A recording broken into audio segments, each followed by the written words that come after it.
Hello good morning students. Welcome to ABN online class. देखिए students, अपना lesson number 9 चल रहा था।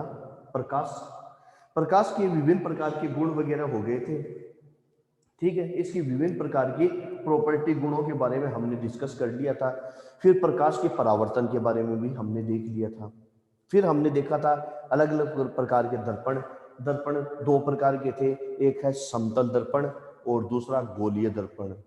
और समतल दर्पण और गोलीय दर्पण और समतल दर्पण और गोलीय दर्पण के दो प्रकार थे, उत्तल और अवतल। ये हमने देख लिए थे। अब अपन दर्पण के ऊपर चलते हैं थोड़ा सा। तो इसमें पहले देखिए, सबसे पहले अपन ने को ये देखना है कि दर्पण का यूज क्यों किया जाता है। दर्पण का जो उपयोग किया जाता है वो किया जाता है प्रतिबिंब के लिए। ठीक है, दर्पण का मुख्य रूप से उपयोग किया जाता है प्रतिबिंब बनाने के लिए। अब प्रतिबिंब है वो अलग अलग प्रकार के दर्पण में अलग अलग प्रकार के का बनता है। तो मुख्य रूप से प्रतिबिंब दो प्रकार के होते हैं स्टूडेंट्स। तो देखिए, प्रतिबिंब दो प्रकार के होते हैं। कौन कौन से प्रतिबिंब है? एक है वास्तविक प्रतिबिंब, एक तो है वास्तविक प्रतिबिंब और दूसरा है आभासी प्रतिबिंब। पहला है वास्तविक प्रतिबिंब और दूसरा है आभासी प्रतिबिंब। तो सबसे पहले देखिए, हम बात करते हैं वास्तविक प्रतिबिंब आखिर होता क्या है, वो देखते हैं अपन कि वास्तविक प्रतिबिंब क्या होता है। तो वास्तविक प्रतिबिंब और ये बनते कैसे हैं स्टूडेंट्स? तो देखो कि जब कोई प्रकाश की किरण जो है, ठीक है, कि जब कोई प्रकाश की किरण किसी चीज के टकरा करके, जब कोई प्रकाश की किरण है वो किसी दर्पण के टकरा करके,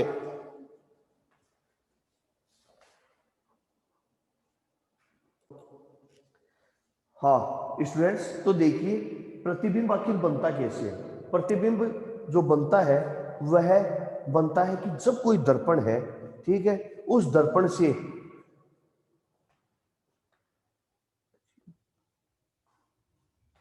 मम्मी ने बुला लिया, बोलते अंदर बैठ लो। तो देखिए कि जब कोई दर्पण है, उस दर्पण से कोई प्रकाश की किरण टकरा करके, ठीक है, यानी परावर्तित होकर के जहां पर मिलती है, प्रकाश की किरण परावर्तित होकर के जहां पर मिलती है ना, वहां पर हमारा प्रतिबिंब बनता है। ठीक है, वहां पर क्या बनता है? हमारा प्रतिबिंब बनता है। अब देखो वास्तविक प्रतिबिंब कहां बनता है? कि जब कोई दर्पण, उस दर्पण के कोई हमारी प्रकाश की किरण टकरा करके रियल में अगर मिलती है, रियल में एक दूसरे को काटती है, तो वो जो प्रतिबिंब बनता है वो वास्तविक होता है स्टूडेंट्स। ठीक है, वो प्रतिबिंब कैसा होता है? वास्तविक होता है। दूसरा बनता है आभासी। आभासी प्रतिबिंब कहां बनेगा? कि जब यह प्रकाश की किरण आपस में टकरा करके, आपस में मिलती नहीं है, मिलती हुई प्रतीत होती है, ऐसा लगता है कि मिल रही है, मिलती हुई प्रतीत होती है, तो जो प्रतिबिंब बनेगा आभासी बनेगा। जैसे एक एग्जांपल देखते हैं कि जैसे हम किसी बड़े मैदान में खड़े हैं और मैदान में हम क्षैतिज में देखें, एकदम सीधा देखें, तो सीधा देखते हो तो हमें दूरी पर क्या दिखता है? आसमान और जमीन मिले हुए दिखते हैं या नहीं दिखते? दिखते हैं ना। तो क्या रियल में आसमान और जमीन आपस में मिलते हैं क्या? नहीं मिलते। अगर हम उस लाइन पर जाते जाए तो वह आसमान और जमीन कभी भी आपस में नहीं मिले हुए दिखेंगे, लेकिन मिलते हुए लगते हैं दूर से देखते हैं। तो ऐसा ही इसमें होता है कि यह जो प्रतिबिंब है, वास्तव जो रेखा है ये काटती हुई लगती है, प्रतिबिंब लगता है। ठीक है, तो कैसा प्रतिबिंब बना? आभासी प्रतिबिंब बना। दूसरी चीज, वास्तविक प्रतिबिंब जो है वो हमेशा उल्टा बनता है स्टूडेंट, ये ध्यान रखना। वास्तविक प्रतिबिंब कैसा बनता है? उल्टा बनता है हमेशा। और आभासी प्रतिबिंब हमेशा सीधा बनता है। आभासी प्रतिबिंब हमेशा सीधा बनता है। यह दर्पण के आगे बनता है और यह दर्पण के पीछे बनता है। बस प्रतिबिंब में यही अंतर है आभासी और वास्तविक में। कई बार एग्जाम में पूछ भी लेते हैं वास्तविक और आभासी प्रतिबिंब में अंतर बताओ, तो यही अंतर होगा। वैसे मैंने आप लोगों को नोट्स दिए हुए हैं, उन नोट्स में ये सब कुछ लिखा हुआ है, आपको जोर नहीं आएगा। तो अब स्टूडेंट्स हम कर देखिए, अब अपने टॉपिक के ऊपर आते हैं कि सबसे पहला है समतल दर्पण। समतल दर्पण,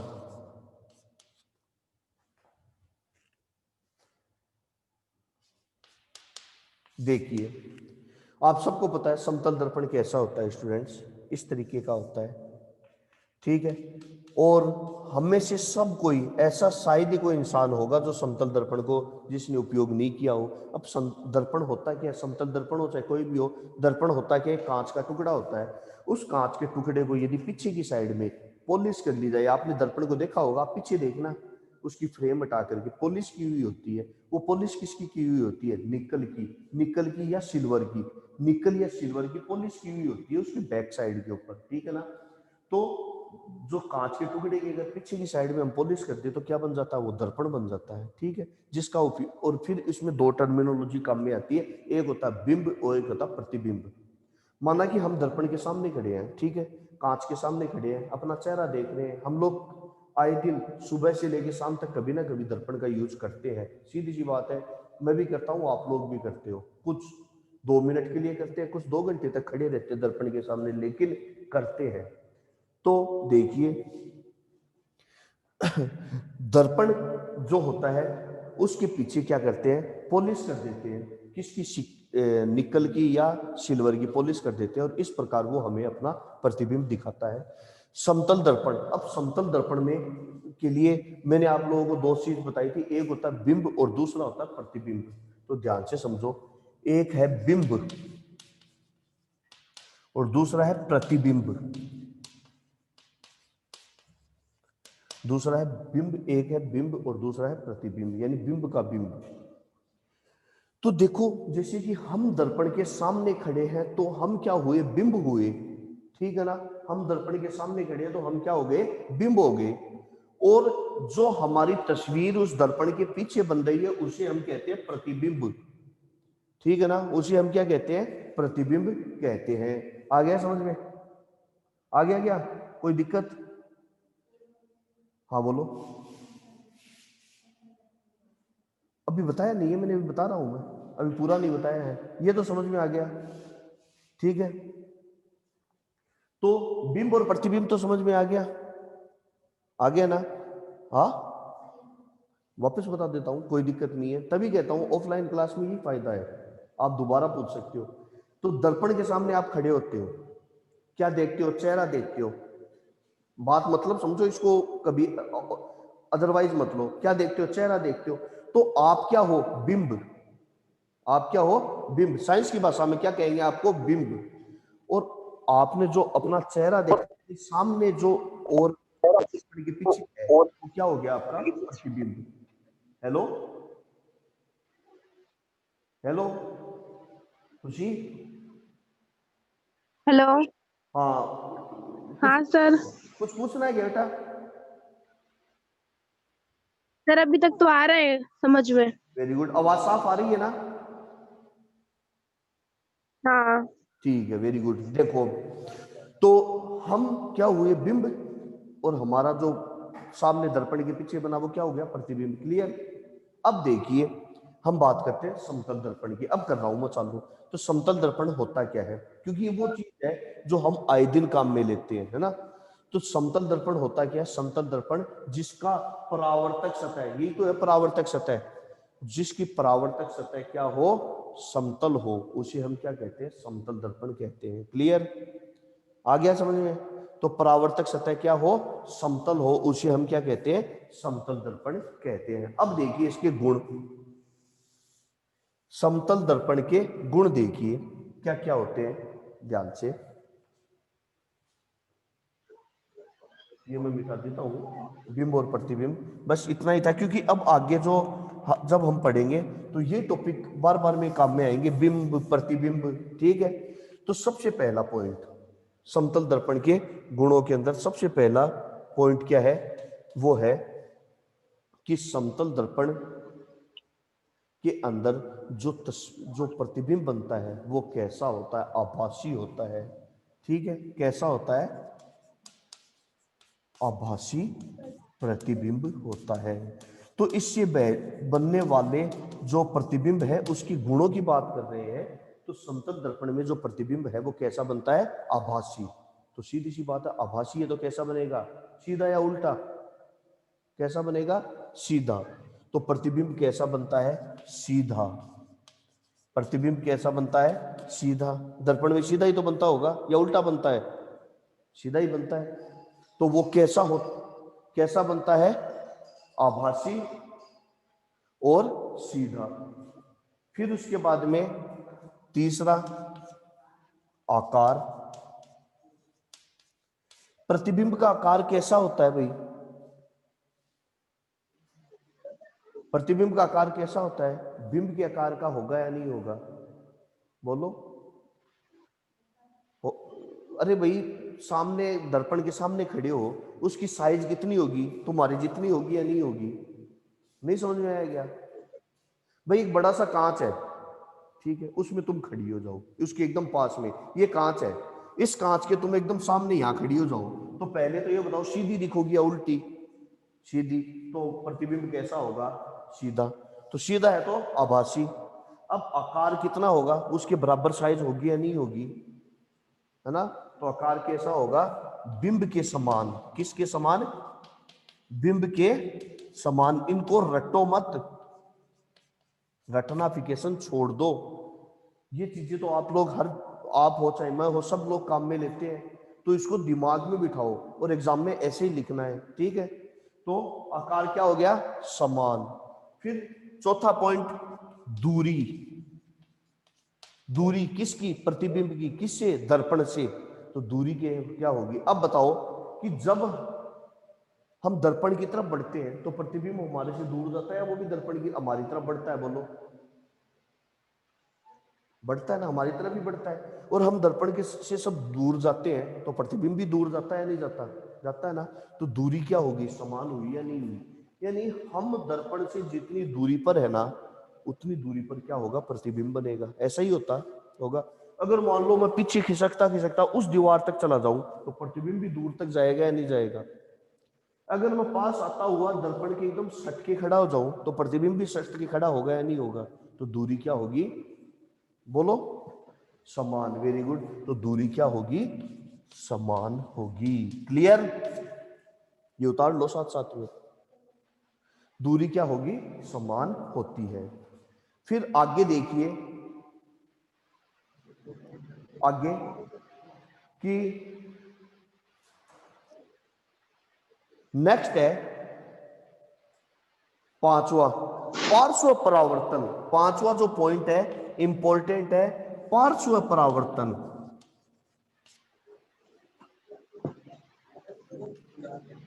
लेटरल इन्वर्जन। पार्श्व परावर्तन, जो बनने वाला प्रतिबिंब है उसमें पार्श्व परावर्तन का गुण भी पाया जाता है। अब देखिए स्टूडेंट्स, पार्श्व परावर्तन होता क्या है? अब आप देखो, हाँ भाई इधर देखो, पार्श्व परावर्तन होता क्या है वो देखो। कि दर्पण के सामने खड़े हैं हम, तो तुम अपना राइट हैंड को ऊपर करो, दाएं हाथ को, तो वो कौन सा करेगा?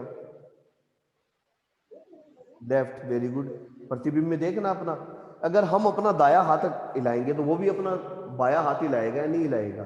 क्योंकि इस साइड का हाथ हिलाएगा तो वो कैसा हिलाएगा? बाया हाथ। और हम अपने बाएं हाथ को हिलाएंगे तो वो कैसा हिलाएगा?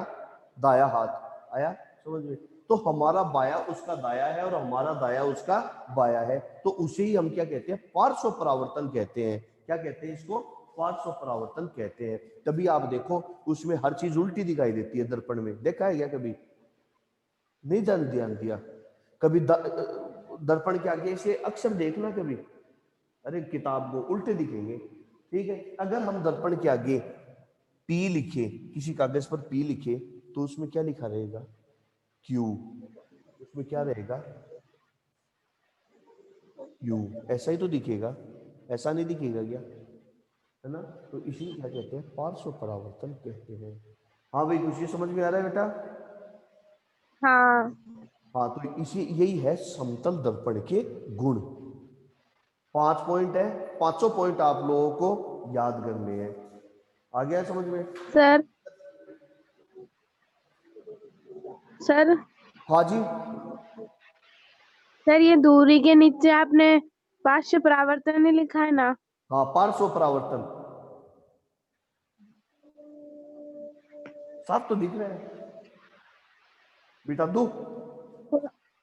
हाँ ओके, अब अपना हो गया समतल दर्पण का पॉइंट कंप्लीट। अब अपन बात करते हैं, देखिए, गोलीय दर्पण। अब ध्यान से समझो गोलीय दर्पण के बारे में।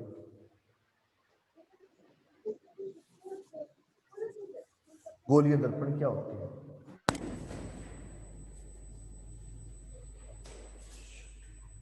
हेलो,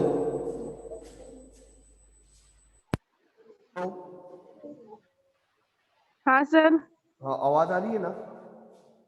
हाँ ठीक है। वो क्या है कि वायर हिल गया था, तब मैं चेक करने के लिए बोल रहा था कि भैया आवाज आ रही है ना? हाँ आ रही है। ठीक है, देखो, अब अपन बात करते हैं गोलीय दर्पण। और गोलीय दर्पण दो प्रकार के होते हैं। ये है गोलीय दर्पण, गोलीय दर्पण। अब ये बनते कैसे वो समझाऊंगा, जिसमें कौन कौन से हैं। एक है उत्तल, एक तो है उत्तल दर्पण, उत्तल दर्पण। और दूसरा क्या है, कौन सा है भाई दूसरा? अवतल। अवतल दर्पण, वेरी गुड। पहला है उत्तल दर्पण और दूसरा है अवतल दर्पण। अब देखो ये बने कैसे। बुक में तो सीधा कर दिया ऐसे बने, लेकिन ऐसे नहीं बनेंगे। अब देखना ध्यान से कि उत्तल और अवतल दर्पण एक्चुअल में बने कैसे। सबसे पहले यह गोलीय दर्पण से बनते हैं। उत्तल है या अवतल है, किससे बनते हैं? गोलीय दर्पण, गोल दर्पण। तो देखो, इसको समझने के लिए इस तरीके से करो। ये क्या है?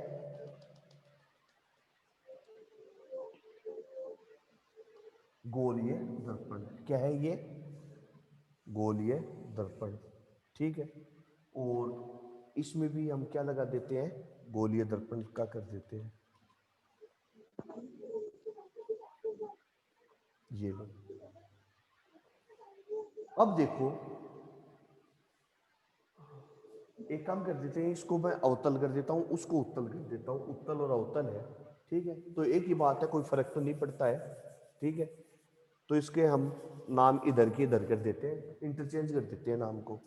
तो ये तो हो गया अवतल, ये तो है अवतल दर्पण, और ये है उत्तल दर्पण। कोई फर्क नहीं पड़ेगा। अब देखो क्या हुआ।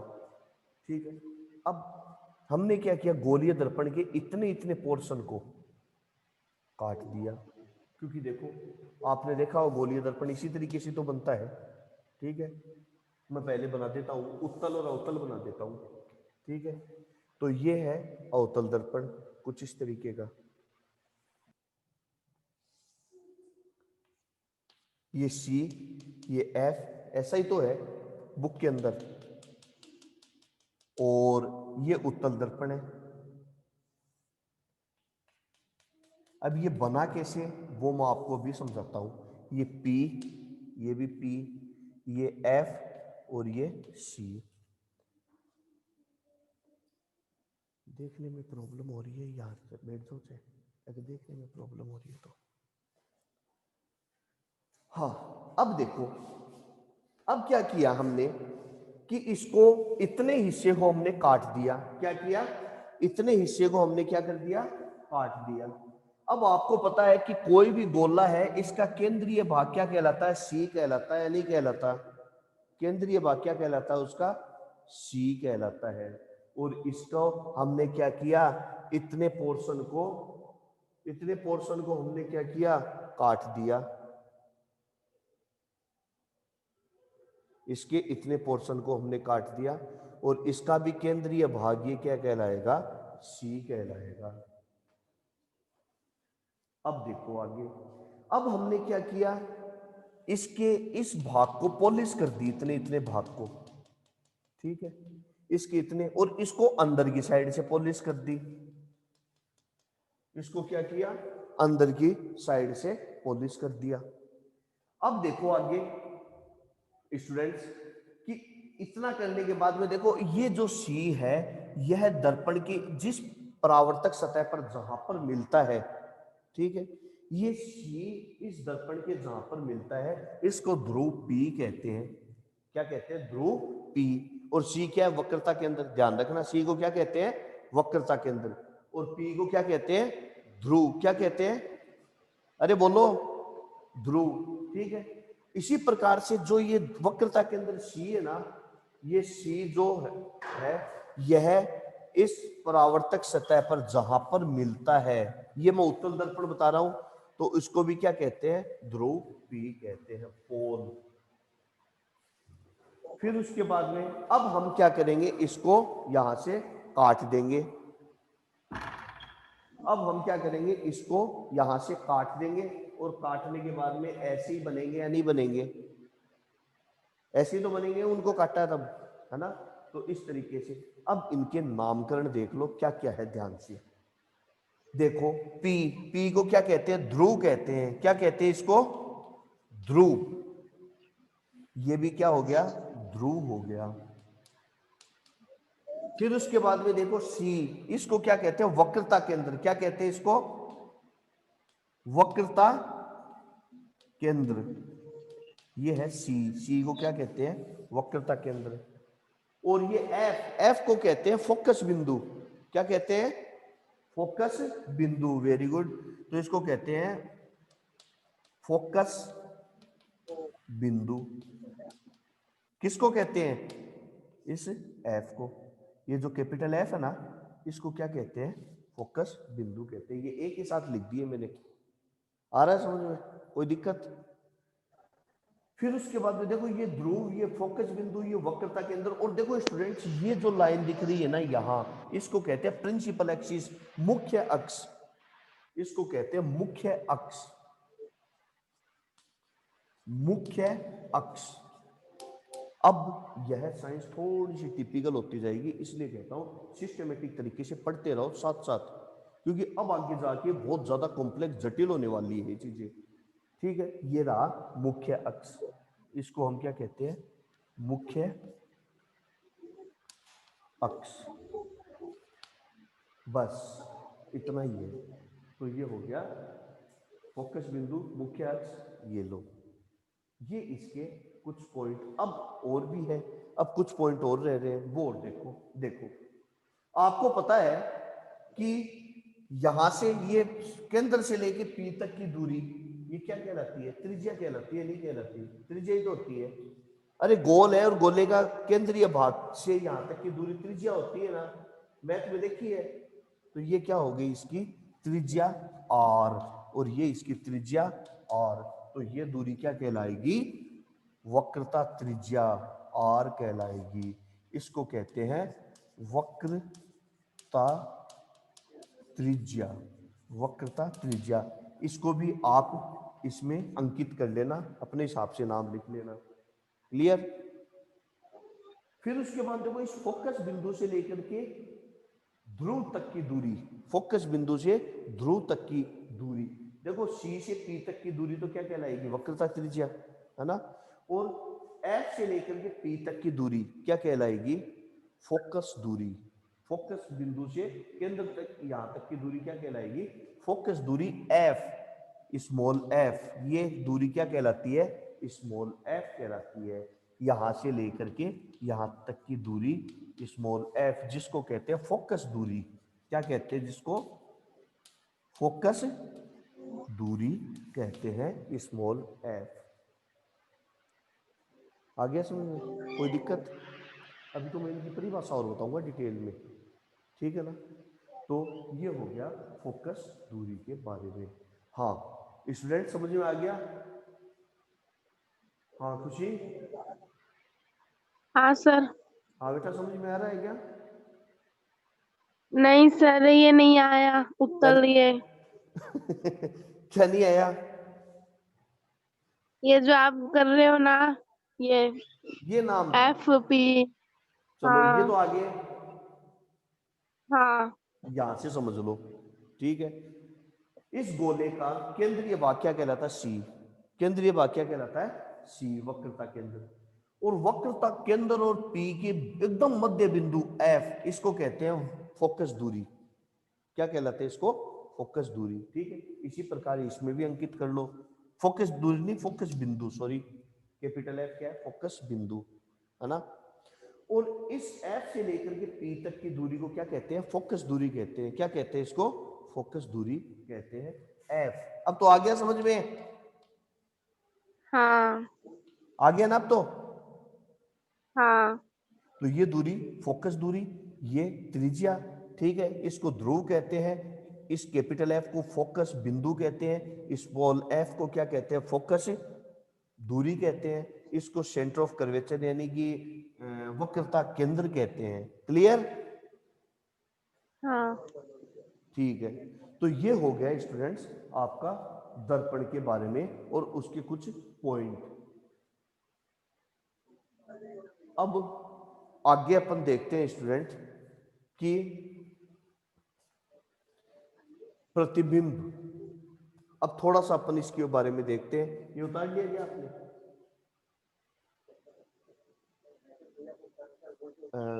वीडियो वगैरह देख ही रहे हो आप, जो भेज रहा हूं, तो आप वीडियो से बना लेना एक बार। मैं थोड़ा आगे बढ़ा दूं, क्यों? वीडियो तो आपके पास ये आज का पहुंच ही जाएगा। ठीक है, तो देखो अब आगे है प्रतिबिंब बनने के नियम। हेडिंग डालो, प्रतिबिंब बनने के नियम। हाँ खुशी, हेडिंग डालो बेटा, प्रतिबिंब बनने के नियम। हाँ तो देखिए प्रतिबिंब बनने के कुछ नियम है। कौन कौन से नियम है वो अपन देखते हैं अभी। तो हेडिंग है प्रतिबिंब बनने के नियम। तो देखो प्रतिबिंब बनने के क्या क्या नियम है वो देखते हैं अपन। पहला नियम, पहला नियम देखो क्या है। नियम क्या क्या है? पहला नियम क्या है कि यदि कोई आपतित किरण, बताया था ना, आपतित किरण, जो किरण आती है उसे हम क्या कहते हैं? आपतित किरण। जैसे दर्पण है, दर्पण पर तुम कभी अंधेरे कमरे के अंदर देखना, एक टॉर्च लेना, उस दर्पण पर कभी फोक्स मार के देखना, क्या होगा? क्या होगा भाई? एक अंधेरे कमरे में, अपने घर में कमरे, रात के टाइम पर अंधेरा कर लेना और दर्पण पर फोक्स मारना, वो फोकस यहाँ पर टकरा के ऊपर जाएगा या नहीं जाएगा? कभी देखा है क्या ऐसा? करके देखना। ठीक है, वो दर्पण पर यहां ऐसे मारोगे तो वो उधर जाएगा। ठीक है, तो जो फोकस इस दर्पण पर गिर रहा है उसको कहते हैं आपतित किरण। क्या कहते हैं? आपतित। और जो टकरा करके उधर जा रहा है उसको कहते हैं परावर्तित किरण। क्या कहते हैं उसको? क्या बोलते हैं? परावर्तित किरण। क्लियर? तो अब आगे देखो कि जब कोई आपतित किरण, ध्यान से समझना, कि जब कोई आपतित किरण समानांतर आती है, ठीक है ना, जब कोई आपतित किरण मुख्य अक्ष के, ये मुख्य अक्ष है ना, इस मुख्य अक्ष के समांतर आती है तो वह एफ को काटते हुए जाती है। ध्यान रखो कि जब कोई प्रकाश की किरण, ये जो बोल रहा हूं इसको साथ साथ में लिख भी लिया करो, कि जब कोई प्रकाश की किरण मुख्य अक्ष के समानांतर आती है तो कहां टकरा करके परावर्तित कहां से होती है? एफ से होती है। ये नियम है। अब कैसे हुआ ये मत पूछना, नियम है ये नियम याद करने पड़ेंगे। 4 नियम है ये। पहला आ गया समझ में? सर। हाँ जी। सर मैंने तो ये ऐसे लिख लिया, यदि कोई आपतित किरण, हाँ तो ये सही है क्या? हाँ, तो आपतित किरण, जब कोई आपतित किरण है वो मुख्य अक्ष के समानांतर आती है तो एफ को काटते हुए जाती है। अब ये तो अवतल दर्पण है। अब उत्तल दर्पण देखना। अब उत्तल दर्पण में कैसे होगा वो थोड़ा सा आपको टिपिकल लगेगा, लेकिन देखो उत्तल दर्पण में कैसे, क्योंकि इसमें तो वास्तविक प्रतिबिंब बनता है, उसमें आभासी बनता है, तो थोड़ा सा देखना। ये उत्तल दर्पण है और इस उत्तल दर्पण के अंदर जब कोई, ये आई प्रकाश की किरण, ओहो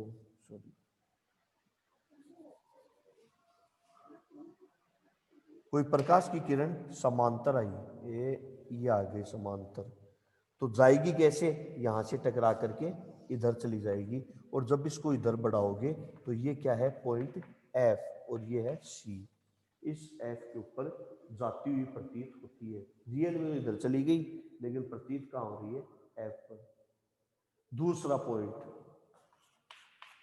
कि जब कोई प्रकाश की किरण, पहला पॉइंट क्या बताया था, समांतर आती है तो एफ से जाती है, और यदि एफ से आती है तो समांतर जाती है, एफ से आती है तो समांतर जाती है। यानी कि जब कोई प्रकाश की किरण जो है यदि एफ को काटते हुए आती है, ठीक है, जब कोई प्रकाश की किरण एफ को काटते हुए आती है तो जाती कहाँ है, मुख्य अक्ष के समांतर परावर्तित होती है। इसका पहले वाले का एकदम अपोजिट होगा, एकदम उल्टा होगा। पहले वाले में समांतर आती है तो एफ से जाती है, और इसमें यदि एफ से आती है तो समांतर जाती है। ये नियम आपको बुक में भी है, याद करने पड़ेंगे।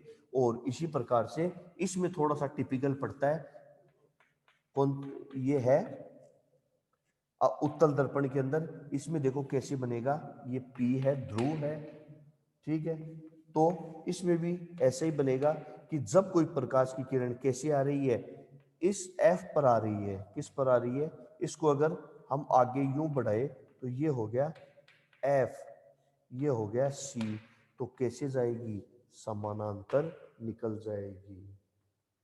ठीक है स्टूडेंट्स, तो कैसे निकल जाएगी, समानांतर निकल जाएगी। तीसरा पॉइंट देखिए स्टूडेंट, थर्ड पॉइंट क्या कह रहा है कि तीसरा पॉइंट कहता है कि जब कोई प्रकाश की किरण बिंदु सी पर आपतित होती है तो उसी मार्ग पर वापस लौट आती है।